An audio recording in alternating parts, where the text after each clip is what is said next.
মা শারদা বলতেন, ভক্তি, মন্ত্রপাঠ এবং ঈশ্বর চিন্তা মানুষের জীবনকে গভীর অর্থ দেয়।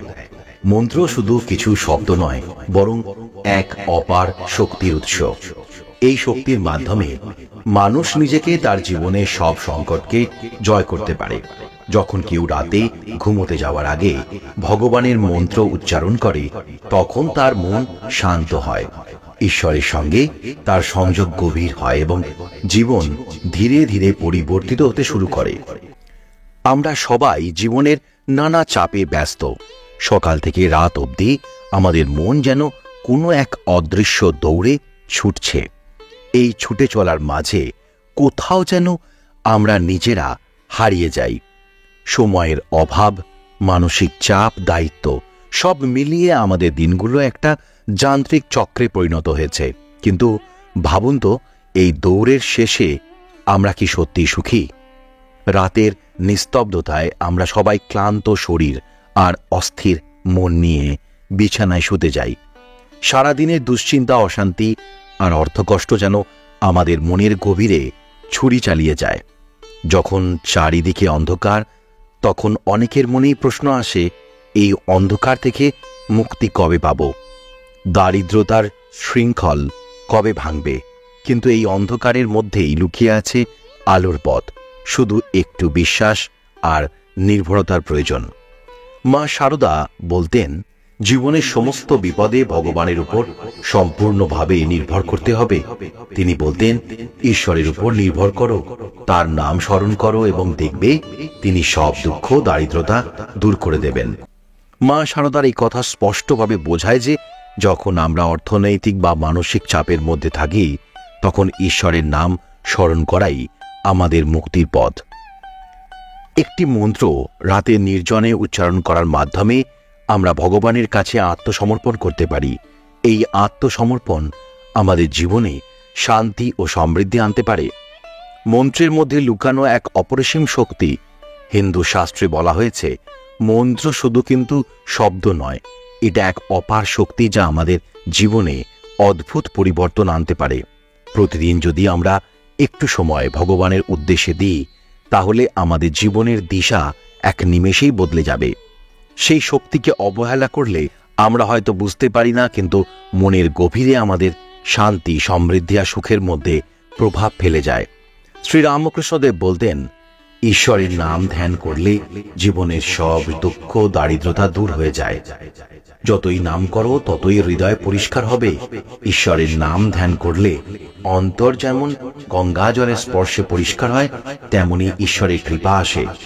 শ্রীরামকৃষ্ণদেবের এই কথার মাধ্যমে বোঝাতে চেয়েছিলেন যে মন্ত্র পাঠের মূল উদ্দেশ্য হল অন্তরের শুদ্ধি এবং ভগবানের কৃপা প্রার্থী। রাতে শুয়ে যখন আমরা ভগবানের নাম স্মরণ করি, তখন আমাদের মন শান্ত হয় এবং ভগবান আমাদের সমস্ত দুঃখ, দারিদ্রতা এবং কষ্টের বোঝা দূর করে দেন। ঈশ্বরের নাম স্মরণ করা এক ধরনের শক্তির আহ্বান, যা আমাদের মনের অস্থিরতা দূর করে। দিনের ব্যস্ততায় যদি ভগবানের নাম নিতে সময় না পান, তাহলে অন্তত রাতে ঘুমোতে যাবার সময় চোখ বন্ধ করে মনে মনে তাকে স্মরণ করো। শাস্ত্রে বলা হয়েছে, প্রতিদিন রাতে নির্জনে যদি 3 বার এই মন্ত্রটি উচ্চারণ করা হয়, তাহলে অভাব, দুঃখ এবং দারিদ্রতার অন্ধকার কেটে যাবে। এই মন্ত্রটিতে লুকিয়ে আছে এক অভূতপূর্ব শক্তি, যা আমাদের জীবনে সুখ, সমৃদ্ধি আর শান্তি আনতে সাহায্য করে। মন্ত্রটি হল ওং শয়নে শ্রীপদ্মনাভায় নমঃ। এই মন্ত্রটিকে একটানা 39 দিন উচ্চারণ করার কথা বলা হয়েছে। প্রতিটি রাতে ঘুমাতে যাওয়ার আগে যদি আমরা এই মন্ত্রটি বিশ্বাস নিয়ে বলি, তাহলে আমাদের জীবনের অন্ধকার সরে গিয়ে নতুন আলোর প্রবেশ হবে। এই মন্ত্র শুধু আমাদের অর্থনৈতিক সমস্যা সমাধান করবে না, বরং আমাদের মনের শান্তিও ফিরিয়ে দেবে। স্বামী বিবেকানন্দ বলতেন, আত্মবিশ্বাস ও মানসিক শক্তির উপর জোর দাও। Stand up, be strong and have faith in yourself and in god. অর্থাৎ ভগবানের উপর আস্থা রেখে নিজেকে শক্তিশালী করো। মন্ত্র পাঠের মাধ্যমে এই আস্থা আরো দৃঢ় হয়। যখন আমরা ভগবানের নাম মনে মনে উচ্চারণ করি, তখন আমাদের মনের দুর্বলতা কেটে যায় এবং শক্তি আসে।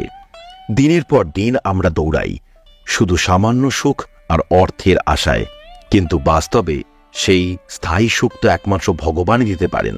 যখন আমাদের সব চেষ্টা ব্যর্থ হয় তখনই ভগবান আমাদের পাশে থাকেন।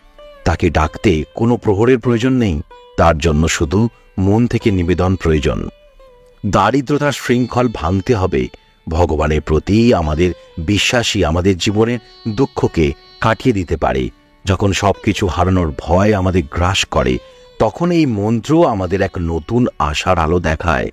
দারিদ্রতা শুধু টাকার অভাব নয়, এটা আমাদের মনের অভাবও বটে। কিন্তু যদি আমরা ভগবানের কৃপা গ্রহণ করি তাহলে সেই অভাবও কাটিয়ে উঠতে পারি। স্বামী বিবেকানন্দ বলতেন, তোমরা নিজের ভিতরের শক্তিকে জাগ্রত করো। সেই শক্তি ভগবানের স্মরণে এবং মন্ত্র পাঠে নিহিত রয়েছে। ভগবানের নামেই শান্তি, সমৃদ্ধি এবং সুখ। মন্ত্র পাঠ শুধু আমাদের মনকে নয়, আমাদের আশেপাশের শক্তিকেও পরিবর্তন করে। মা শারদা আমাদের জীবনে স্থিরতা, সমৃদ্ধি আর শান্তির বার্তা নিয়ে আসেন। শুধু প্রয়োজন তাকে বিশ্বাস করে ডাকার। এই বিশ্বাস আর মন্ত্রের শক্তি আমাদের জীবনে এমন পরিবর্তন আনবে যা আমরা কল্পনাও করতে পারবো না। তাহলে আসুন আজ থেকেই শুরু করি।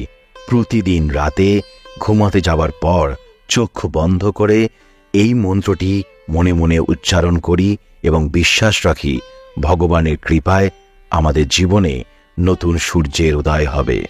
কতদিন হয়েছে ভগবানের নাম একবারও মনে করিনি, ঈশ্বরের দিকে মনোযোগ দিতে ভুলে গেছি।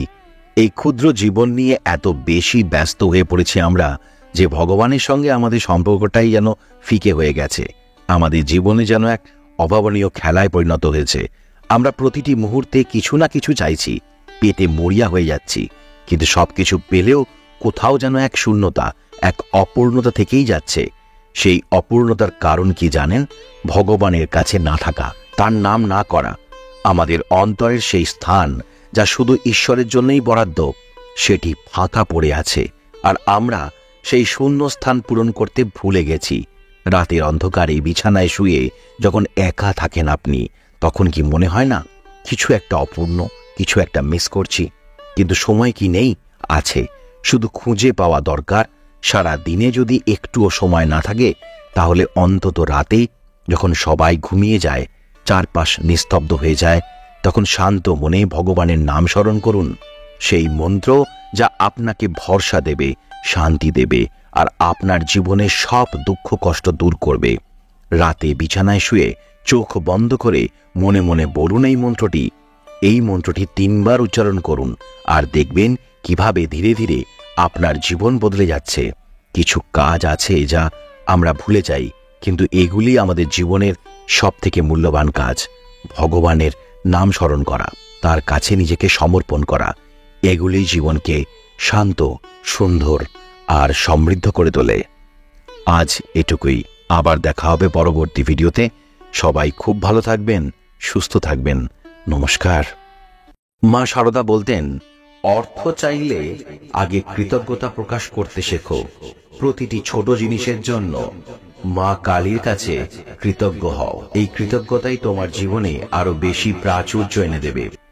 শ্রী রামকৃষ্ণদেব বলতেন, যদি তুমি কৃতজ্ঞ হও জীবনে সবকিছুই পাবে। তাই প্রতিদিন ঈশ্বরকে ধন্যবাদ জানাও। একটা সহজ উপায় হলো সকালে সূর্য ওঠার আগে মা শারদার ফটোর সামনে বসে এই কয়েকটি বাক্য আপনারা বলতে পারেন। আমি প্রাচুর্যের মধ্যে বাস করি, অর্থ আমার জীবনে অবাধে প্রবাহিত হচ্ছে। এই বাক্যগুলি মা শারদার কাছে বার্তা পাঠায় যে আপনি প্রাচুর্য চাইছেন, আর এই বিশ্ব ব্রহ্মাণ্ড সেই বার্তাকে গুরুত্ব দিয়ে কাজ শুরু করে। জীবনে অর্থের প্রয়োজনীয়তা অস্বীকার করা যাবে না, তবে আমরা কি কখনো ভেবেছি শুধু ইচ্ছা করলেই কি অর্থ আসে? শুধু চাওয়ার মধ্যে কি সত্যিই সমস্ত রহস্য লুকিয়ে আছে? না, মনুষ্য হৃদয়, বিশ্বাস ও মহাবিশ্বের রহস্যময় শক্তির মধ্যে রয়েছে সেই চাবিকাঠি যা আপনার ইচ্ছাকে বাস্তবে রূপান্তর করতে সাহায্য করতে পারে। জীবনে প্রতিটি মুহূর্তে অর্থ যেন এক অমোঘ চাহিদা যার প্রয়োজনের শেষ নেই। সোনার পাথরবাটির মতোই অর্থ যেন আমাদের জীবন থেকে ফাঁকি দেয়, একটু স্পর্শ করলেই হারিয়ে যায় অনেক দূরে। আপনি কি অনুভব করেন সেই যন্ত্রণা যখন আপনি চেষ্টা করেন, লড়াই করেন, তবু সেই অর্থের পথ আপনার কাছে বন্ধ মনে হয়।